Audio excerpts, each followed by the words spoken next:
اعوذ باللہ من الشیطان الرجیم بسم اللہ الرحمن الرحیم یا صاحب الجمال و یا سید البشر من وجهک المنیر لقد نور القمر لا يمکن الثناء کما کان حقه بعد از خدا بزرگ توئی۔ قصہ مختصر۔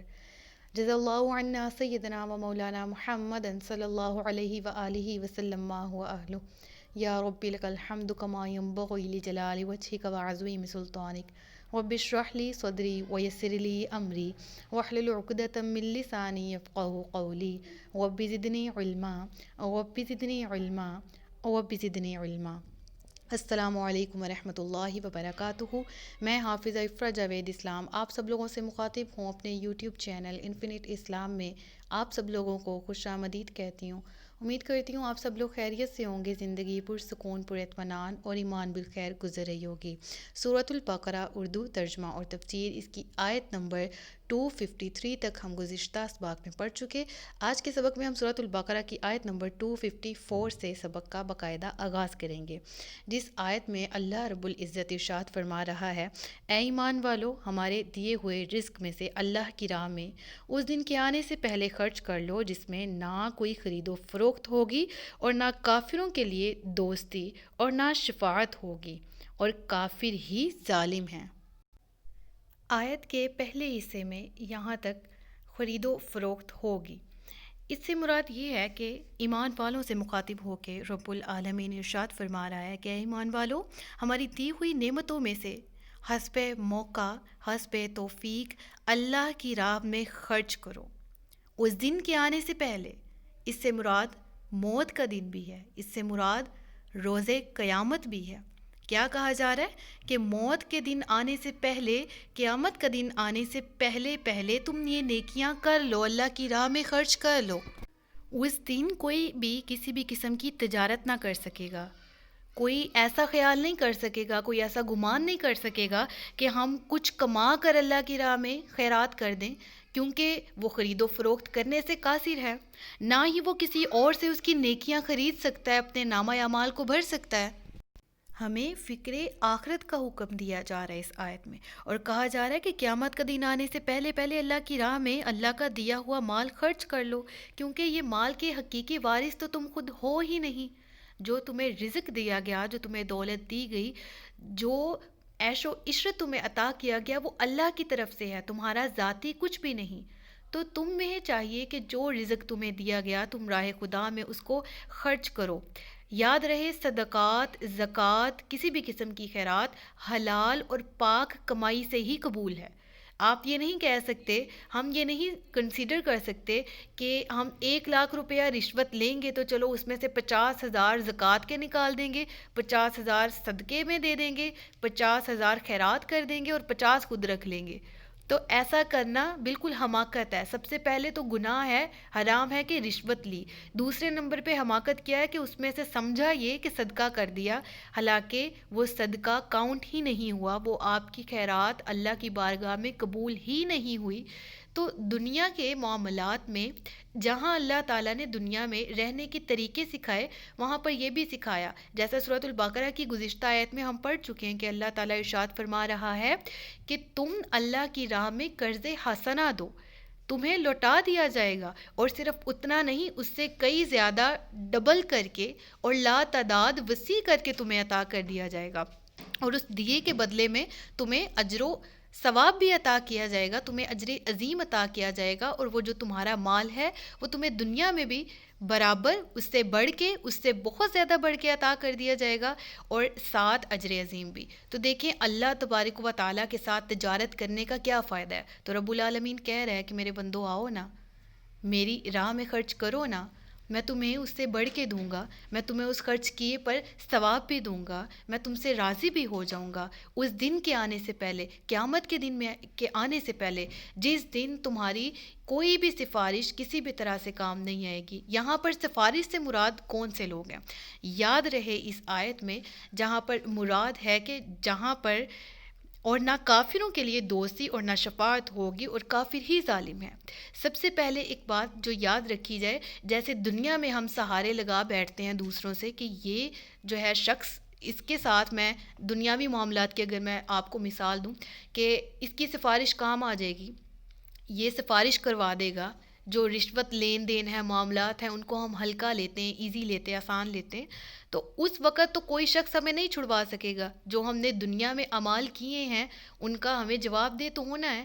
جو شفاعت کر سکیں گے ان کو اللہ نے اختیار دیا، اللہ نے اپنی رضا سے دیا. ایسے میں حضرت محمد صلی اللہ علیہ وآلہ وسلم ہیں جو سب سے بڑھ کر مومنوں کی، گناہ گاروں کی شفاعت فرمائیں گے، اور اپنی رحمت سے اللہ تبارک و تعالیٰ کے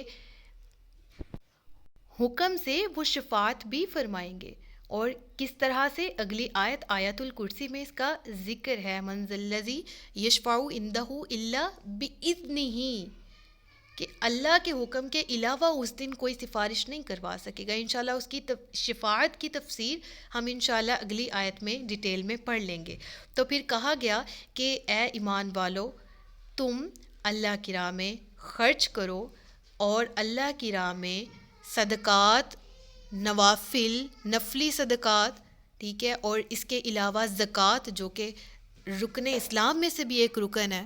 اور وہ مال جو راہ خدا میں خرچ کیا ہے، جو اللہ کی راہ میں خرچ کیا ہے، اس کا صلہ بروز قیامت بھی ملے گا.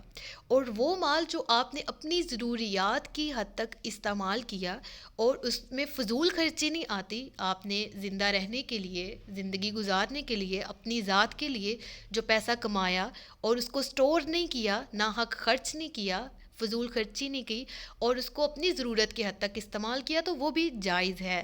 لیکن گناہ کے کاموں میں خرچ کرنا، اللہ کی راہ میں دینے سے ہاتھ روکنا، یہ تمام چیزوں سے اللہ تبارک و تعالیٰ منع فرماتا ہے. اور پھر یہاں کیوں کہا گیا اور کافر ہی ظالم ہیں؟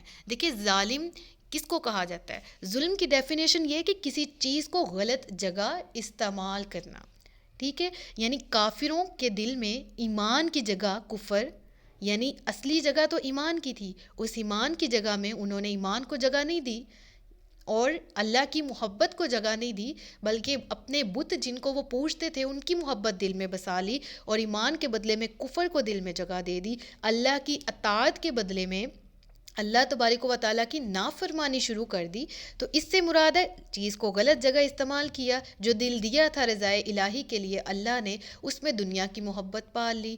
جو جسم دیا تھا اللہ تبارک و تعالیٰ نے کہ میری راہ پہ چلو، میں تمہیں پاؤں دیتا ہوں، میری راہ میں حق بات کو دیکھو، میں تمہیں آنکھیں دیتا ہوں، میری راہ میں اچھی باتوں کو سنو، میں تمہیں کان دیتا ہوں، میری قرآن کی آیات کو، حق بات کو اپنی زبان پر جاری رکھو، میں تمہیں زبان دیتا ہوں. ہم نے ان تمام چیزوں کو غلط جگہ استعمال کرنا شروع کر دیا.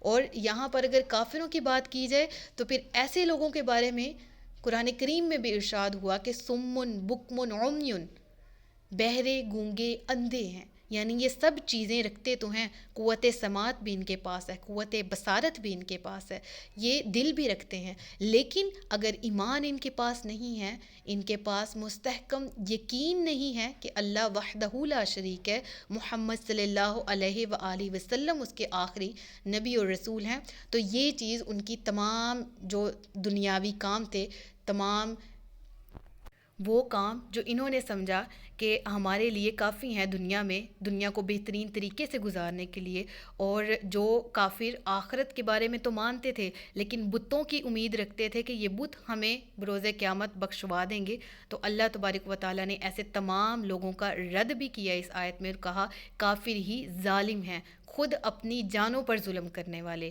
کیونکہ قرآن کریم تو سب پر نازل کر دیا گیا، محمد صلی اللہ علیہ وآلہ وسلم رحمت للعالمین بنا کر مبعوث فرما دیے گئے، حق ظاہر ہو گیا، باطل بھی ظاہر ہو گیا. اب کوئی حق کے بجائے باطل کو اپنے لیے پسند کرے، باطل کو اپنے لیے چوز کرے، تو پھر ایسے شخص کو کہا گیا کہ یہ خود اپنی جان پر ظلم کرنے والا ہے. اللہ تبارک و تعالی ہمیں اس برے دن سے بچائے جس دن تمام لوگ رسوا ہوں گے، اور ہمارا ان لوگوں میں شمار نہ ہو کہ ہم رسوا ہوں بروز قیامت. اللہ تبارک و تعالیٰ بروز قیامت ہم سب کو سرخرو فرمائے، دنیا میں بھی صدقات، خیرات، زکوٰۃ، ان تمام چیزوں کو خوش دلی کے ساتھ ادا کرنے کی، ان فرائض کی ادائیگی کی توفیق عطا فرمائے. آمین ثم آمین. صدق اللہ العلی العظیم وصدق رسولہ النبی الکریم ونحن علی ذلک من الشاہدین والشاکرین وما علینا الا البلاغ المبین۔ اپنا خیال رکھیے گا، اپنے سے زیادہ دوسروں کا۔ تاجدار ختم نبوت زندہ باد، پاکستان ہمیشہ زندہ باد۔ السلام علیکم ورحمۃ اللہ وبرکاتہ۔